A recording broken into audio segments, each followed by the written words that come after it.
Travis Kelce and teammates get off the plane after landing at the New York airport. On Saturday, November 16, Travis Kelce and teammates arrived in New York for the Chiefs vs. Buffalo Bills game. Travis Kelce appeared in a black and white striped shirt and black hat as he got off the plane with his Chiefs teammates. The Chiefs are currently 100% for the season with a perfect 9 wins, a miracle considering their injuries to Rashee Rice, Hollywood Brown and Isaiah Pacheco, whilst the Bills enter with an 8-2 record but issues for Amari Cooper, Keon Coleman and Dalton Kincaid.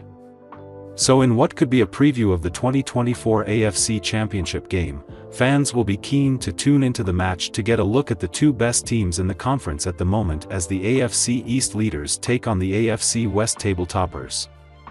And it has huge ramifications for the NFL playoffs picture too. If the Chiefs win, they will open up either a 2-game lead to the team behind them, either the Bills or the Pittsburgh Steelers, to hand them a commanding position into the latter part of the season, whilst for Allen's side, a loss would see them come under pressure from the Steelers, Houston Texans, Baltimore Ravens and Los Angeles Chargers. But a win could see them break away from that pack, especially as the Ravens and Steelers play each other, so with a lot on the line, including pride and prestige, here are all the details you need to follow the action. We're a really good football team and a team that whatever it takes that day. Guys are going to step up and make the play, superstar quarterback Patrick Mahomes said. To be able to go in each and every week knowing that whatever it takes, we're going to find a way to win the football game, it comes with experience and it comes with a great culture that we've built here. The Bills have built a similar culture of success, and they've done a lot of winning across the last 5 years, too. In fact, since 2020, the Chiefs lead the NFL with 60 regular season victories and the Bills are second with 56. But Buffalo hasn't done enough winning in January, which has annually prevented them from getting to play in the ultimate game in February, and Sunday afternoon the Chiefs. The team that is most responsible for their postseason frustration will be on the opposite sideline at Highmark Stadium in a game that is being billed as the biggest of the year to date in the NFL. I know we haven't beaten them in the playoffs, so that's the only thing that kind of matters, Josh Allen said. In the regular season, Allen is 3-1 against Mahomes and the Chiefs, the 3 wins all coming at Arrowhead Stadium, while the 1 loss was played at an empty Highmark Stadium during the COVID season of 2020. In the postseason, Allen and the Bills are 0-3, 2 losses in KC and last year's massive disappointment at home. Winning Sunday is certainly not going to make up for last January or the other 2 postseason defeats. In fact, as coach Sean McDermott said, winning Sunday would mean one thing to him and the Bills: we would get our 9th win. He deadpanned, quite honestly, he continued, that's what we're focused on, is trying to play our best ball. Because if you don't do that, you've got no chance against a team like this in particular. They've been to where many teams are trying to get to multiple times now. I'm sure that's where some of the composure and poise comes from, and then this year with winning the ways that they've been able to win, coming from behind, having a lead and then opening up the lead. They've won just about every way you can win. It's a big challenge. We're looking forward to it. It doesn't get much better than this, as 2 of the best quarterbacks in the NFL will rekindle their rivalry, friendly as it may be between 2 superstars who genuinely like each other despite the high stakes that accompany every one of their confrontations. You're playing the best of the best. That's what you want in this league, and I've been able to go up against Josh a multitude of times, Mahomes said of the matchup. Every single game, it seems like it comes down to the very end. He's a guy that competes and he has that fire. I think you can see that fire that he plays with, and that kind of goes through his entire team, and a lot of guys have had a lot of success. We know it's going to take our best football. I think that's what we know, and if we don't, then we're going to lose. Defensive coordinators around the NFL, past and present, would probably have thicker heads of hair had they not faced Mahomes and Allen. Because of all the QBs in the league, these 2 might be the best at making DCs pull their hair out in anger. Their ability to deliver daggers is nearly unmatched, both with their electric arms but with their legs that allow them to escape trouble and convert 3rd downs just when you think you've got them stopped. Allen has been mentioned at various points this season as a front-runner in the MVP race, but that has not been the case for Mahomes. A two-time winner of that award, not to mention a three-time Super Bowl winner and MVP. These are not the offensive juggernaut Chiefs of the past, as they have reached 30 points just once, and they needed overtime to do that in beating the Buccaneers, but over the last 3 games, Mahomes has completed 71.7% of his passes for an average of 273 yards with 6 TDs and 1 pick, as he has reconnected with Travis Kelce and has gotten used to playing with DeAndre Hopkins. "We know it's going to be a great challenge this next week," Mahomes said. Buffalo's playing great football. They've played great football for a while now, and we understand what it takes to go into an environment like that and have to give it everything you have in order to get a win. We know they'll be fiery and they're going to be trying to beat us, so we're going to have to execute at a higher level in order to win. Wr. Amari Cooper, Keon Coleman is out and Dalton Kincaid might be, too, so the Bills really need to get Cooper back on the field because the Chiefs' defense is not the Colts' defense. He said Thursday that he feels like he'll be good to go. This is a talented secondary led by CB's Trent McDuffie and Jalen Watson, plus safeties Brian Cook and Justin Reed. As good as Khalil Shakir has been, it's possible that the Chiefs stick McDuffie on him throughout the game when they go to nickel, and that will be a tough matchup, which is why Cooper needs to provide a threat elsewhere. Mac Hollins has produced in Cooper's absence, but Allen needs more options on the outside.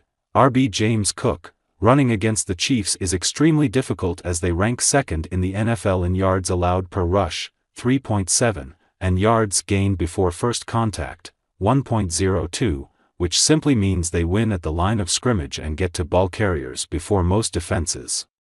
One of the keys is that they play heavy in the box with 3 LBs, Nick Bolton, Drew Tranquill and Leo Chenal, at the 6th highest rate in the NFL.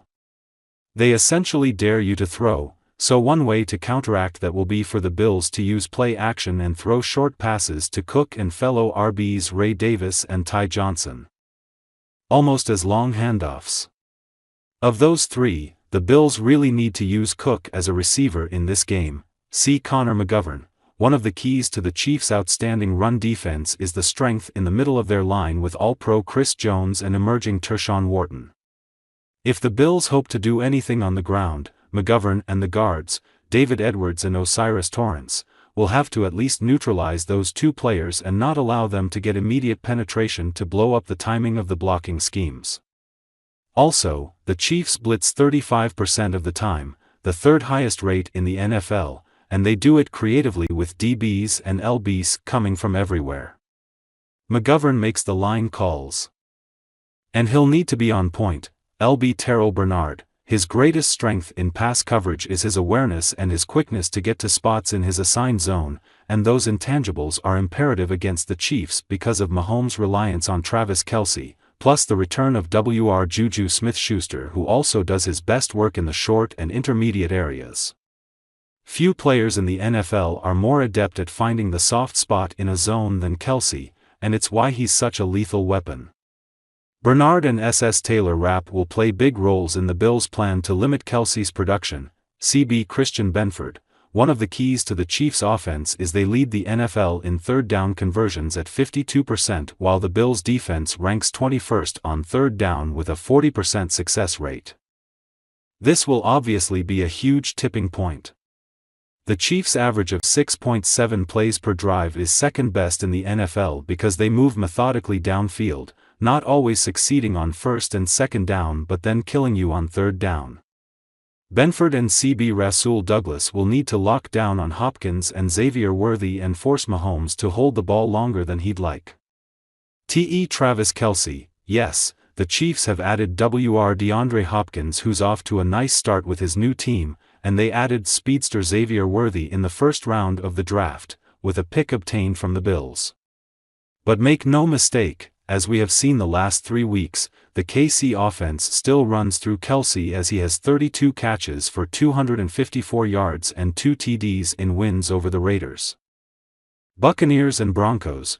RB Kareem Hunt. After 5 years in exile playing for the Browns, Hunt is back in Kansas City, where he started his career as a 2017 third-round pick, tasked with replacing injured Isaiah Pacheco, who has been out since Week 2. Hunt was not with any team at the start of 2024, but the Chiefs yanked him off his couch and he has been a godsend for them as he leads the team with 449 rushing yards and 5 TDs and also has 14 catches for 116 yards, including 7 for 65 yards last week against Denver. LT Wanya Morris. He missed a portion of the victory over Denver with a knee injury, but he did return to finish. Still, he's probably the weak link in front of Mahomes.